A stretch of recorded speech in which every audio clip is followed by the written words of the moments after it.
अगर आपके बेटे की या बेटी की उम्र शादी लायक है और अभी हाल फिलहाल आप उनके लिए रिश्ता देख रहे हैं तो इन 3 बातों का ख्याल रखें। बात चाहे बेटी की रिश्ते की हो या बेटी की। सबसे पहले बात करते हैं हम, जब लड़कों के रिश्ते की बात होती है तो किन बातों का ख्याल रखना है। जैसे हम एक रिश्ता देखने गए लड़के के लिए, अब ये देखना है कि जब बेटी के हम पहुंचे तो उसके परिवार के सारे लोग वहां मौजूद हैं, जिसमें उसके चाचा ताऊ मामा सब लोग हैं।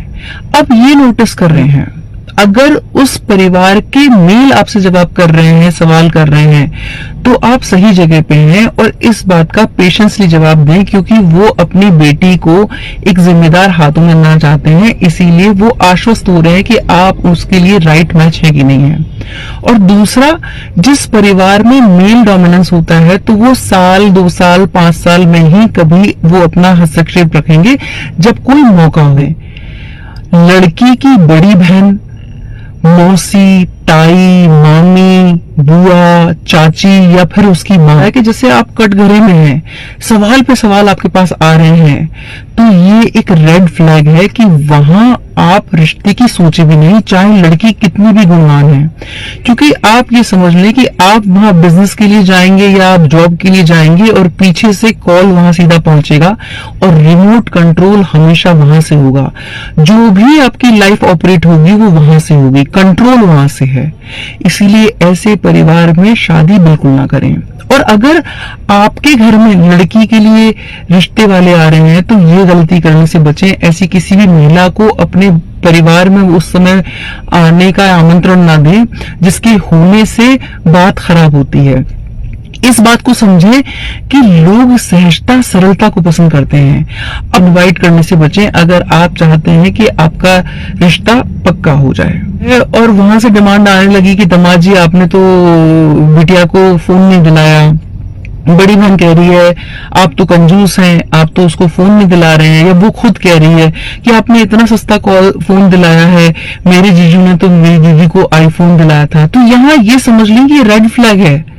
अगर लड़की आपके एफर्ट्स को वैल्यू नहीं दे रही है या आपकी तुलना अपने जीजू से कर रही है तो आजीवन वो जीजू से तुलना करेगी।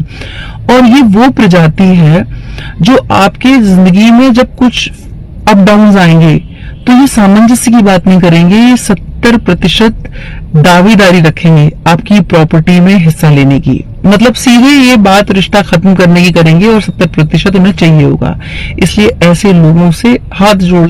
जहां माँ बात बात पे ये कहती है कि सब मेरी बेटी ये नहीं करेगी, मेरी बेटी वो नहीं करेगी, और ये बात मैं इसलिए कह रही हूँ कि मैंने शादी एक जिम्मेदारी है। आपने अपनी लाइफ से क्या इंपॉर्टेंट लेसन सीखे ये आपको अपनी बेटी को सिखाना है। क्योंकि जब शादी में उतार चढ़ाव आएंगे तो वो राइट टाइम होगा जब वो एक वाइज डिसीजन लेगी और अपने परिवार के साथ सामंजस्य बना के चलेगी और छोटी छोटी बातों पर रिश्ता तोड़ने की बात करेगी, ये श्योर है। तो ऐसे भी परिवार में रिश्ता ना करें। तो देखने जा रहे हैं तब क्या गलती कर देते हैं जाने अनजाने पेरेंट्स, वो समझना जरूरी है कि आपकी बेटी से ज्यादा बेटी को सबसे ज्यादा जानते हैं। आपकी बेटी के अवगुण और गुण आपसे बेहतर कोई नहीं जानता है। तो आपकी बेटी कैसे खुश रह सकती है वो आप जानते हैं। कई बार माता पिता को ये गलत फहमी होती है कि एक बड़ा सा आलीशान घर है, बंगला है, फैक्ट्रीज चल रही है, नौकर चाकर हैं, तो लड़की जेवर में लदी होगी और बहुत खुश होगी। यहाँ इस बात को समझ ले कि बहुत सारी ऐसी माहौल हंसी खुशी का हो जहां पर एक दूसरे की आर्ट का रेस्पेक्ट हो। तो अगर आपकी बेटी के भीतर कोई कला है और वो ये चाहती है कि उस आर्ट पे काम करे, तो ऐसे सरल परिवार को चुने जो आपकी बेटी के इस गुण को महत्व दे।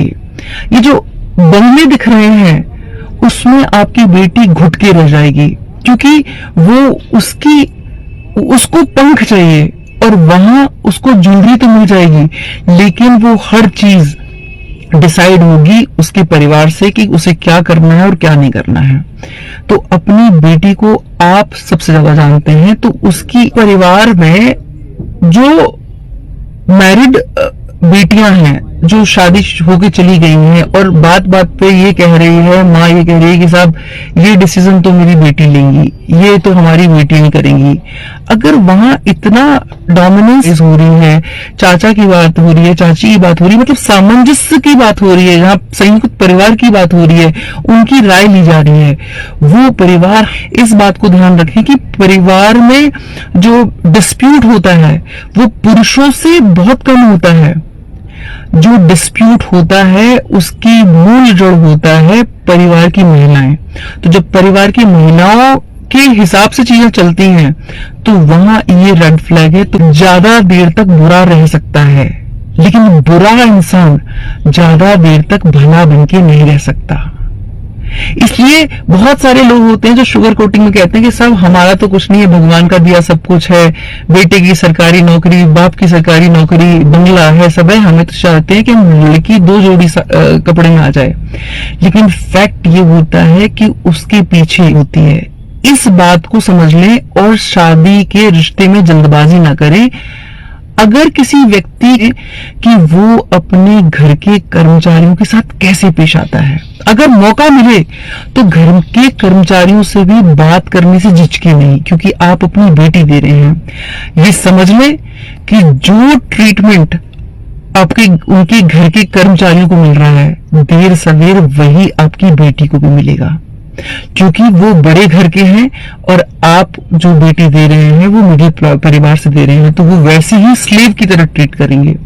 इस बात का ध्यान रखें। जब हम इस बात का ध्यान रखेंगे और इन चीजों को फॉलो करेंगे, तब चांसेस हैं कि दाम्पत्य जीवन खुशहाल और चैनल को सब्सक्राइब कर लीजिए।